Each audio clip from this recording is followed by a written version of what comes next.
For most material, it's like this, okay? Especially for ductile material.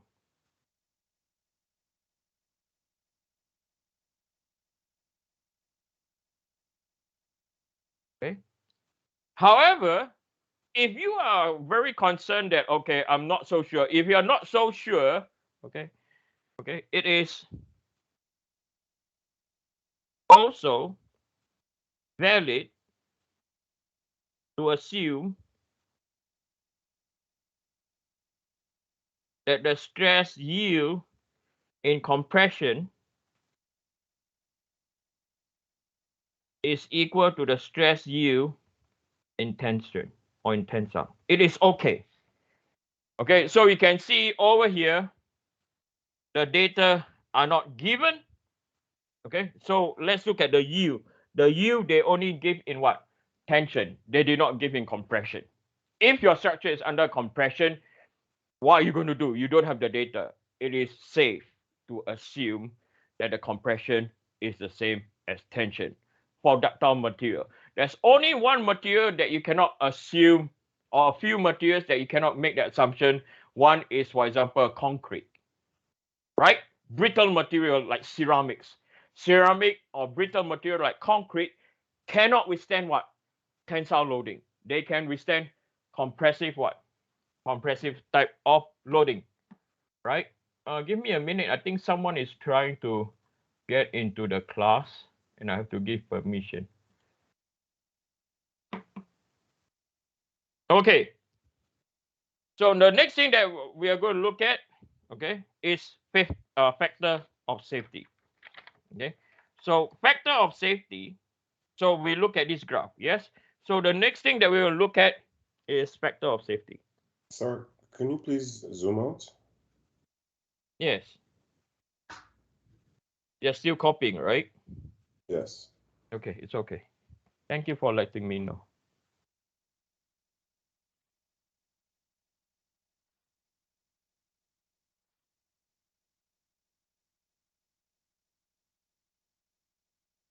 Let me know when you're done, please. Thank you.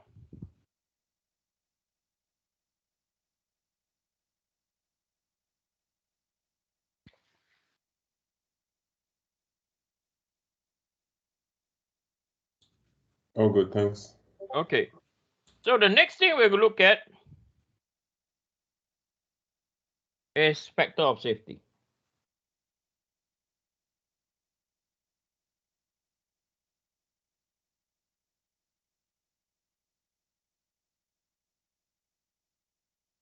Okay.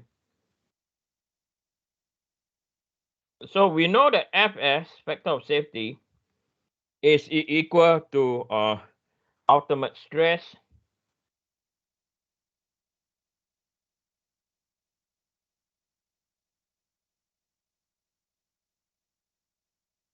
divided by allowable stress.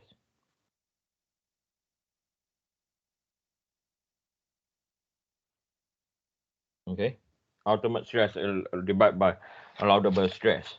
Now, if we were to, I'm going to refer to the textbook again. If you go to a textbook,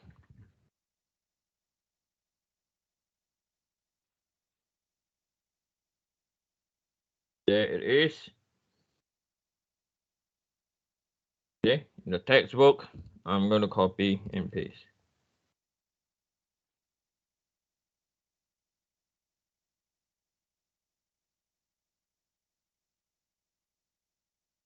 Okay, this is from the textbook. Exactly the same.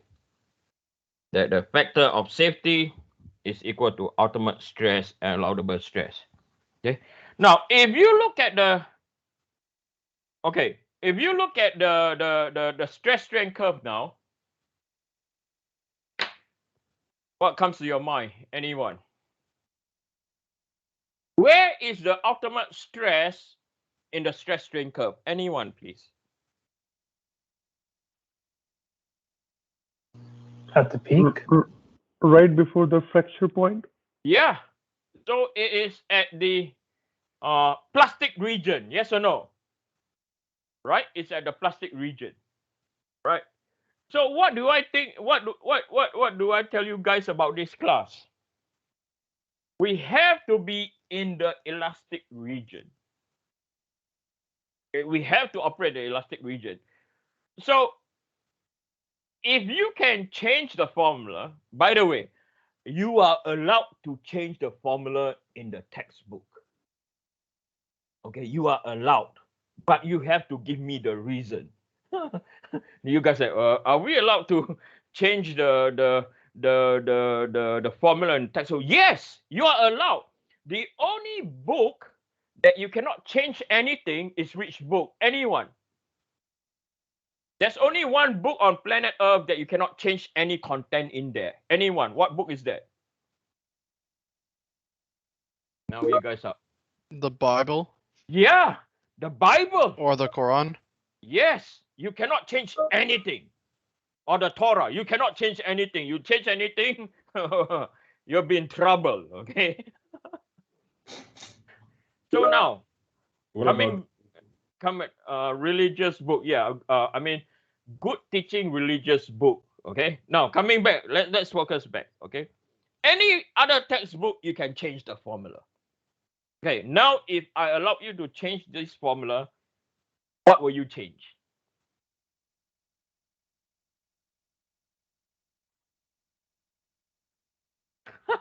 I'm in class on this end. I do apologize, Noah. Anyone, if you can change this formula, how will you change it and why?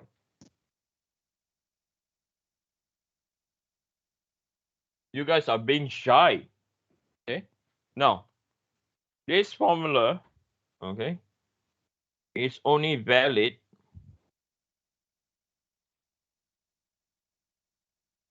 for brittle material.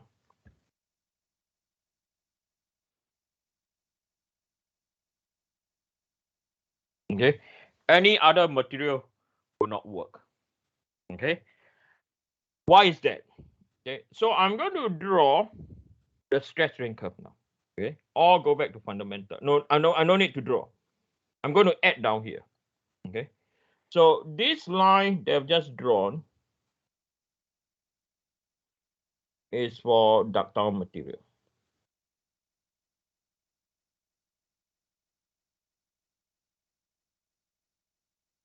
Okay, it's for ductile material. For brittle material, it goes like this. Brittle material usually have higher Young's modulus, so that's why it is more steep derivative, you cheeky sort, right? And then okay, so this is the U strength for brittle material. Okay, and this point out here is the ultimate strength. So what you see down here, okay, for brittle material, right, it's not so much different, okay, between the U strength and ultimate strength for brittle material. Okay, so for brittle material,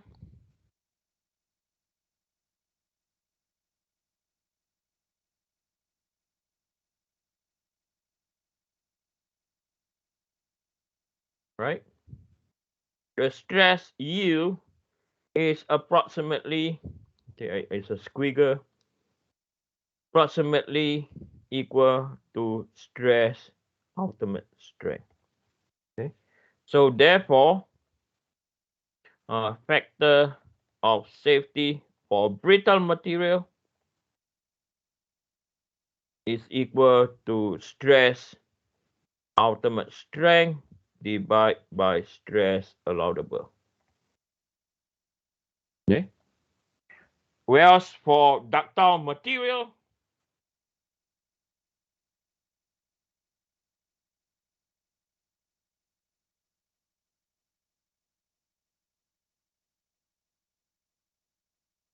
right, the ultimate U is so much lesser than the ultimate yield strength. Okay, so therefore, the factor of safety for ductile material is equal to stress U divided by stress allowable. Okay, so two different ways of calculating your factor of safety. Okay, so once you use U, the other one you use ultimate strength. Okay, some students tell me, why not we always use U? Yeah, always use U. Nothing wrong with that. You'll be fine. Okay, but I'm not saying that this formula is wrong. Okay, this formula published in the textbook is correct, but it's only valid for what? Brittle material. You cannot use this formula for ductile material. Okay, right.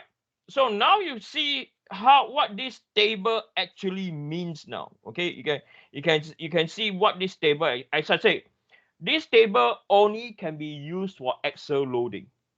Okay, axial loading condition only. If you don't want to modify your data, or if you don't use Mohs circle, it is only valid for axial loading. Okay, that is why in thrust analysis you simplify everything. Okay, in thrust analysis, when you do thrust analysis, you just assume that the structure can take axial load.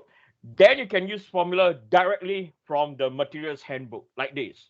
Okay, now coming back to our formula over here where we finish off. So what we do now is we have to ensure, okay, we have to ensure that, okay, we have to ensure that the stress y axial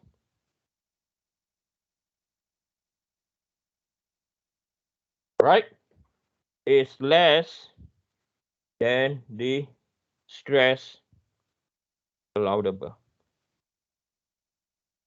Okay, so over here the stress y axial, this is analysis and calculated,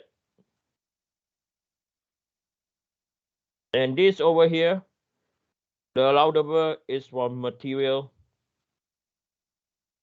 handbook.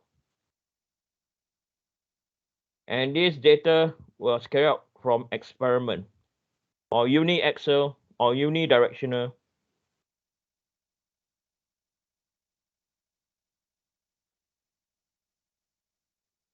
data. Okay, one direction, which is in the axial direction. Then you can use them. Okay, so this is method number one. Then next one, I'm going to show you method number two. Okay, as I said, later on, we are going to combine both methods. Usually in structural analysis, we do combine both of them, okay, when necessary. So method number two,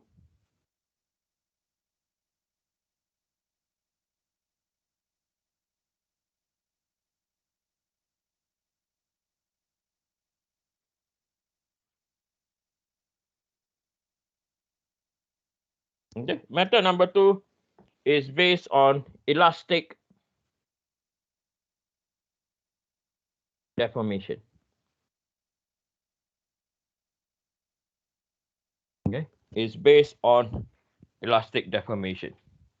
Okay, so I'll write out the formula for you, where deflection is equal to P L0 over AE. Okay, so this is the formula. I believe most of you have seen this formula before and say this is familiar. Okay, so let me define what they are. So delta is equal to deflection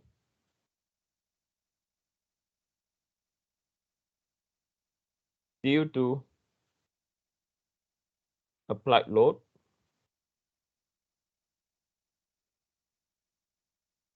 so it's in meters or inches. Then the P is the axial load. Because we're in Canada, it can be Newton or pound force. And then L0